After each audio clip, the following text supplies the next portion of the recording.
There comes a moment in every life, silent, almost imperceptible, when the old self begins to dissolve.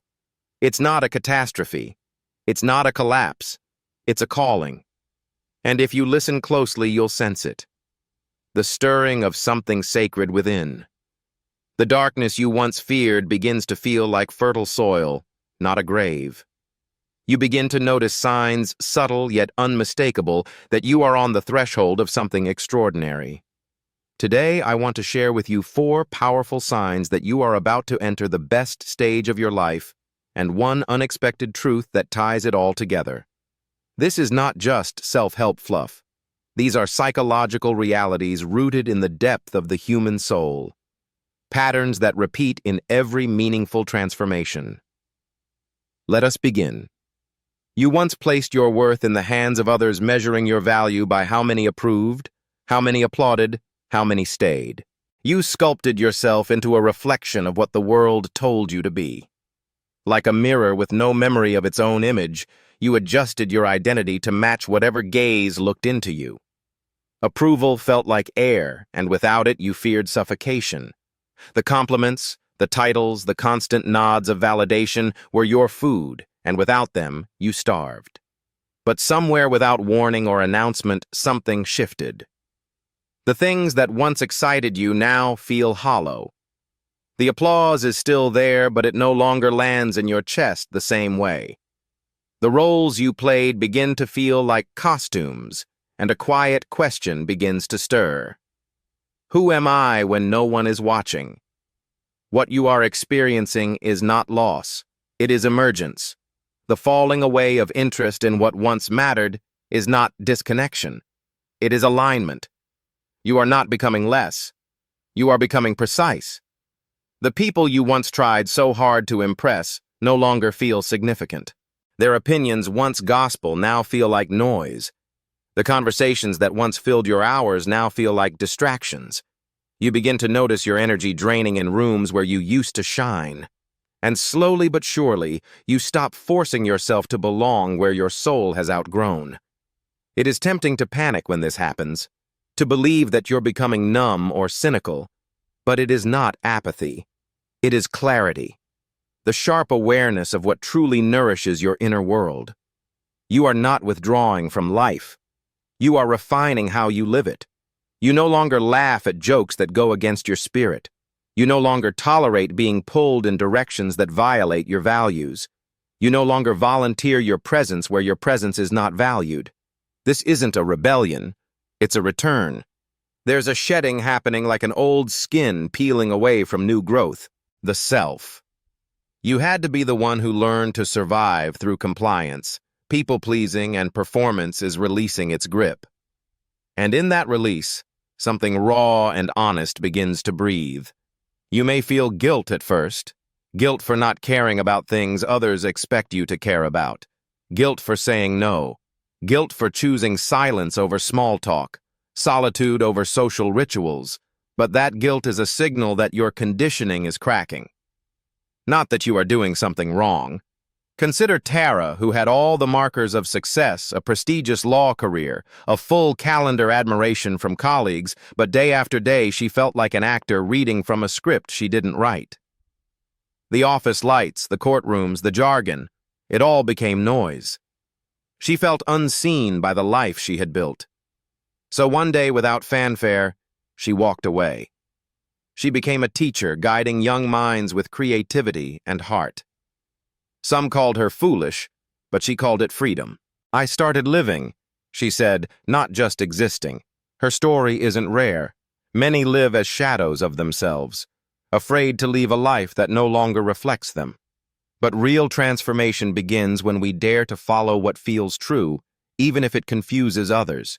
When the unnecessary begins to fall away, it makes space for the essential.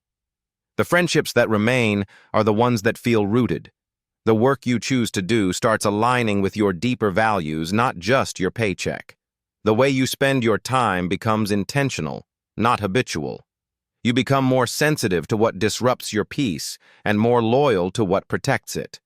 Your standards rise not from arrogance, but from awareness.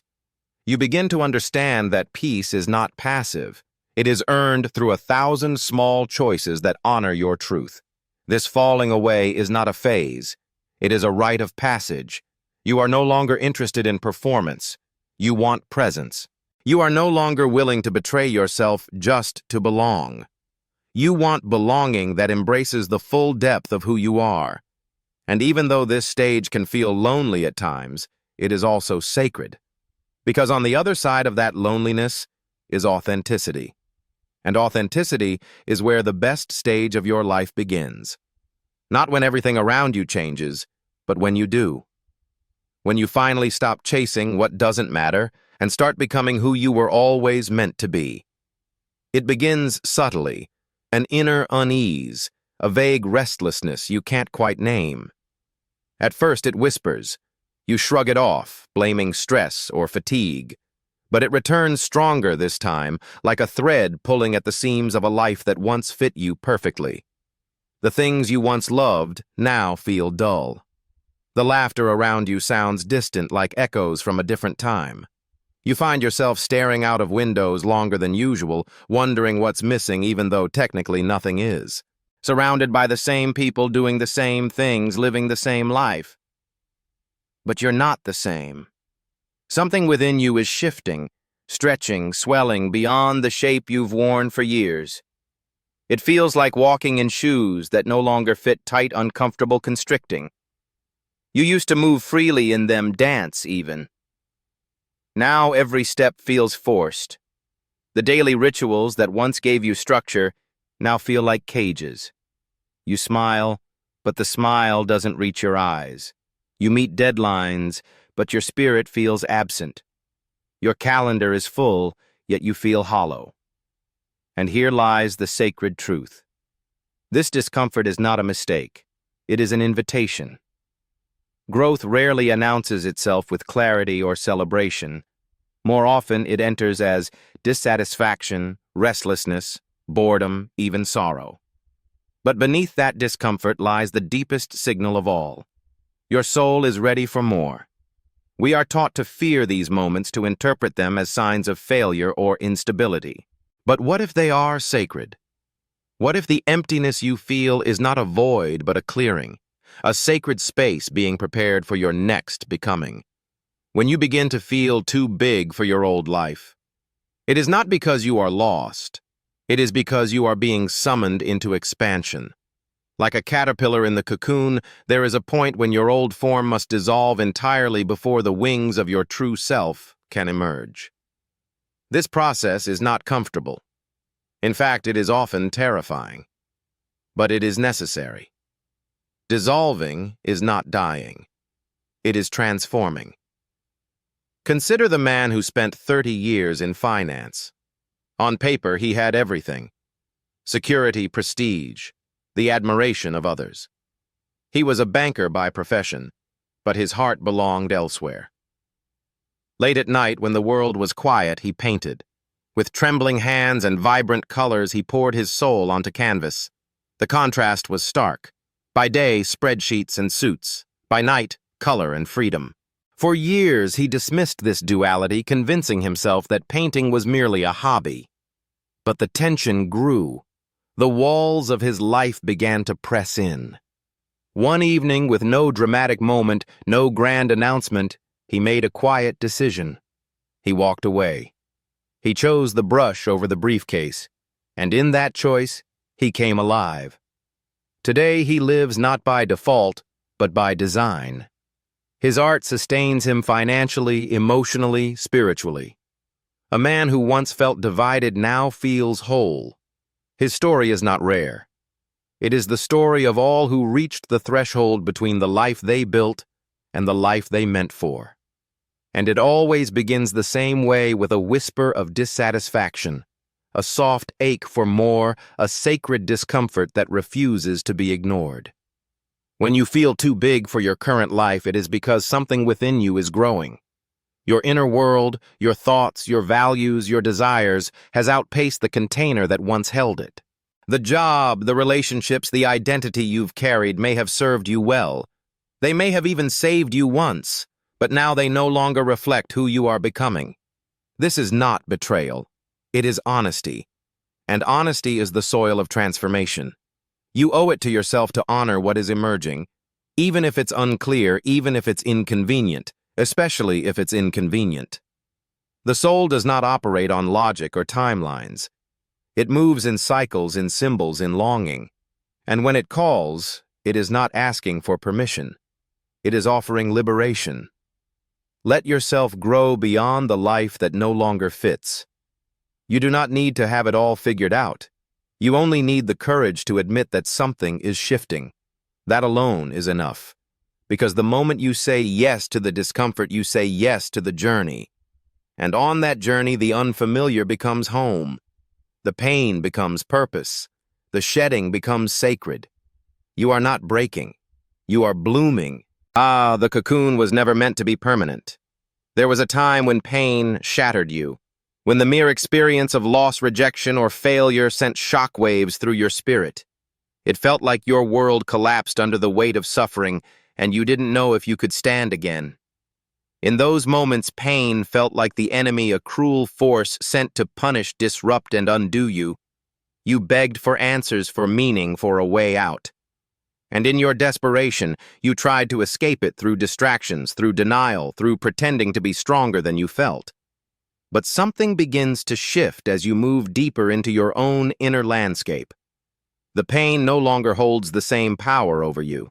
It doesn't disappear. Pain never really does. But its language changes. Where once it shouted in chaos, now it speaks in symbols. Where once it broke you open in despair, now it opens you with purpose. You begin to see that pain isn't here to destroy you. It's here to refine you. It doesn't come as a punishment. It comes as a mirror, revealing the truths you tried to bury, the strength you didn't know you had, and the depth of meaning waiting to be uncovered. When pain becomes the teacher, it teaches without mercy, but with deep wisdom. It reveals the falsehoods we've built our lives upon, the roles we've played for approval, the masks we've worn to belong, the dreams we've inherited instead of chosen. Pain strips away illusions. It doesn't care about your image. It cares about your truth. And in the rawness it leaves behind, you find something you never expected. Clarity. Heartbreak shows you what you truly need in love, not what you settled for. Failure reveals the areas where you were misaligned, chasing approval instead of passion. Betrayal uncovers the part of you that ignored your intuition.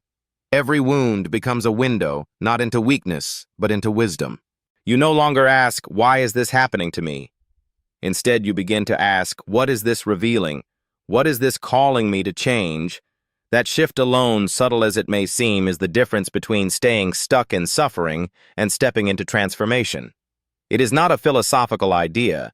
It is backed by lived experience and grounded insight. Studies on post-traumatic growth show that individuals who go through significant adversity often report greater appreciation for life, deeper relationships, increased spiritual awareness, and a renewed sense of purpose. This is not about romanticizing suffering. It's about honoring its role in evolution. Just as the body grows stronger when it heals from injury, the psyche deepens when it integrates its wounds. There's a story of a man who lost everything. His career, his marriage, his home, all within the span of 2 years. At first, he was paralyzed with grief. He blamed life, others, even himself. He spiraled into despair. But something unexpected happened. With nothing left to protect or perform, he found a kind of inner silence, one he had never experienced before. It was not comforting, but it was honest. And from that silence came the question, what now? Not in bitterness, but in curiosity. That question became a compass. He began writing, then teaching, then helping others facing loss. The pain that once defined his downfall became the soil for his deepest purpose. Not despite the pain, but because of it. This is the alchemy of suffering. It transforms when we stop resisting and start listening. And as you begin to walk through your own seasons of pain with awareness rather than avoidance, you will find that resilience is not just the ability to survive. It is the ability to find meaning in what once felt meaningless. Pain humbles you. It reminds you that you are not invincible, not immune. But it also reminds you that you are human, profoundly capable of feeling of healing and of rising. You learn to sit with your grief instead of rushing to numb it. You learn to grieve fully, to honor your scars, to walk slower but more consciously. You learn that strength is not hardness. It is tenderness with boundaries, compassion with discernment, power with humility. When the storm comes again, and it will, you won't fear it in the same way. You will recognize it not as a curse, but as a catalyst. And while the pain may still sting, you will know how to hold it. You will remember the lessons from your past trials. And instead of breaking, you will bend. You will breathe. You will transform. Because pain is not here to ruin you. It is here to prepare you for depth, for truth, for purpose, and for the life you were always meant to live. There are moments in life when a quiet force begins to rise within you. It does not demand attention. It does not arrive with thunder or lightning. It simply pulls. Like the faint memory of a place you've never been to, like a name on the tip of your tongue, it stirs in you something ancient and intimate. You can't quite name it. And yet it feels more real than the world around you. You go about your daily life responding to emails, attending meetings, checking boxes, and yet under it all something persists. A feeling, a whisper, a longing. It may appear as a sudden interest, a repeated dream, a flash of imagery, or a persistent curiosity you can't explain. And although it is quiet, it is relentless. It's not escapism. It's not fantasy. It is something far deeper, a call toward the life you were always meant to live, even if you do not yet know what that life looks like. The surface of things begins to lose its shine. What once seemed important no longer grips you. You look around and feel that you are playing a role in someone else's story. The structure of your life holds, but its meaning begins to crack. In those moments, many turn away. They tighten their grip on routine. They call the longing foolish. They distract themselves back into numbness. But others, those who have grown weary of pretending, listen. This call rarely comes with clarity. It often speaks in symbols, in synchronicities, in chance encounters and recurring dreams. You might see a particular image again and again, a river, a book, a bird in flight. You might meet someone who seems to reflect the very ache you've been hiding. You might hear a phrase in a song that suddenly brings tears to your eyes. None of these signs are loud yet. Together they form a constellation guiding you towards something not yet visible but deeply felt. This is the stage of transformation that frightens many because it offers no guarantees. You are not handed a map. You are handed a compass, and even that compass points not to a location, but to your own internal alignment. To follow it is to risk the comfort of certainty, but not to follow it is to risk something far greater, the slow death of the soul. And so you begin to move not always with confidence, but with sincerity. You say yes to something you cannot name. You begin walking a path you cannot yet see. There was once a young man ordinary by most measures. He had never traveled far. He had never seen a mountain in his life. Yet he began dreaming of them. Massive snow-covered peaks rising from the earth like sacred altars. These dreams did not fade. They visited him night after night until finally he could no longer ignore them. With no logical explanation, he booked a journey to Nepal. That trip changed the fabric of his life. The air, the silence, the majesty of the mountains cracked something open in him. He felt more at home among strangers in remote villages than he had ever felt in boardrooms back home. He returned a different man. Years later, he founded a program to bring education to rural Himalayan children. He could not have predicted any of it. But he had listened, and the path had revealed itself. Not all callings are so dramatic. Some are quiet redirections, a sudden desire to write, to heal, to teach, a pull towards simplicity, nature, creativity, service. You may find yourself yearning for stillness in a world that worships noise. You may feel compelled to spend more time alone to journal, to question everything you once believed. This, too, is sacred. It means the deeper self is awakening, and it no longer wishes to sleep. You don't need to know where it's leading. You don't need a 5-year plan. You only need to listen to Honor the Whisper with small, courageous acts. Read the book. Make the call. Change the routine. Sit in the discomfort. The unfolding will come. Because when you start to follow what draws you, even when it makes no sense, you align yourself with the mystery that has always been guiding you. You begin to trust that the ache in your chest is not emptiness, but a door. Do not be afraid of what you can't name. What draws you does so because it already belongs to you. You are not lost. You are being summoned. And even if the world doesn't understand, even if you can't yet explain, the pull remains. That is enough. That is sacred. Follow it.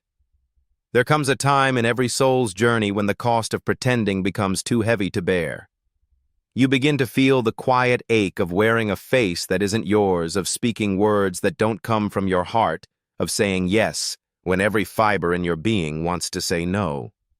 For years, perhaps even decades, you have performed not out of deceit, but out of survival. You learned early that being accepted often meant being edited, that love in the eyes of others often came with conditions. So you adapted. You muted your intensity. You softened your instincts. You trimmed your truth to fit in rooms that feared your fullness. And maybe for a while it worked. You found approval. You fit the mold. You were liked. You were chosen. But you were not seen. And slowly, almost imperceptibly, that began to hurt more than rejection ever could. The moment you begin to honor your authentic self, even in small, trembling ways, is the moment your true life begins. It is not a grand, defiant gesture. It is not shouting your truth into the void. It is quieter than that. It's telling a friend how you really feel, even if it risks discomfort. It's declining an invitation that drains you, even if it disappoints someone you care about. It's choosing a path that may look foolish to the world, but feels deeply right to you. It is not rebellion. It is reverence for your energy, your essence, your soul. To choose yourself is to finally place your inner world above the expectations of others. It is the most radical act, not because it is loud, but because it is rare. You were conditioned to believe that self-sacrifice is virtue, that to please is to love, that to be chosen, you must first abandon parts of yourself. But what if the opposite is true? What if the greatest act of love for yourself and for others is to be fully unapologetically you, not the version of you that is polished, agreeable, or strategic, but the version that is raw, real, and imperfect? That self is where your power lives. That self is where your gifts are hidden, and the world needs that self even if it doesn't always recognize it right away. There is a woman who once trembled at the very thought of being seen. Her voice would crack, her hands would shake, her breath would catch in her throat at the slightest spotlight. She had something to say, a deep, burning truth about addiction and healing. But fear kept her silent until one day the weight of silence became unbearable. She stood up, voice trembling, and shared her story with 5 people in a small recovery group. Her voice didn't sound like strength, it sounded like survival. But in that trembling truth, something awakened. She kept speaking. More rooms, more faces, more stories. Today she stands on stages before thousands, not because the fear is gone, but because her message has become greater than her fear. She did not overcome fear. She used it as fuel. That is the power of living in alignment. When you begin to speak from your soul, even if your voice shakes, something shifts. People begin to feel you, not just hear you. You become magnetic, not because you are perfect, but because you are real. And realness is rare. Realness cuts through noise. Realness awakens others to their own truths. But it must begin with you. You must choose yourself not once, but over and over, in small moments, in hard conversations, in quiet decisions that no one else sees. It is terrifying. Yes, To remove the masks, to show up with all your flaws and brilliance, to be willing to disappoint others in order to remain loyal to yourself. But what is the alternative? A life of quiet suffocation, of smiling while shrinking, of being celebrated for who you are not. There is no peace in that. Only performance. Only exhaustion. To live your truth is to walk a path that may feel lonely at times, but it is also a path that leads to wholeness, to connection that is real, to purpose, that is rooted to joy, that is not borrowed but owned. And while others may not understand your choices, may call them selfish or strange, those who are meant for you will recognize you. They will meet you at the level of your truth, not your performance. And there, in that meeting place, you will know the freedom of being loved for who you truly are. Choosing your authentic self will never be without fear, but it will always be worth it, because in the end, your life is not a performance to be perfected. It is a truth to be lived. And that truth, even if whispered, even if doubted, is where your power begins. So, if you're losing interest in old games, if your life feels too tight, if pain is becoming your teacher, if you're pulled towards something unnameable, if you're finally starting to honor who you really are, then know this. You are not falling apart. You are rising. The best stage of your life is not in the past. It is not in your imagination. It is here, waiting for you to say yes. Choose growth. Choose depth. Choose you. The journey has already begun. Now it's time to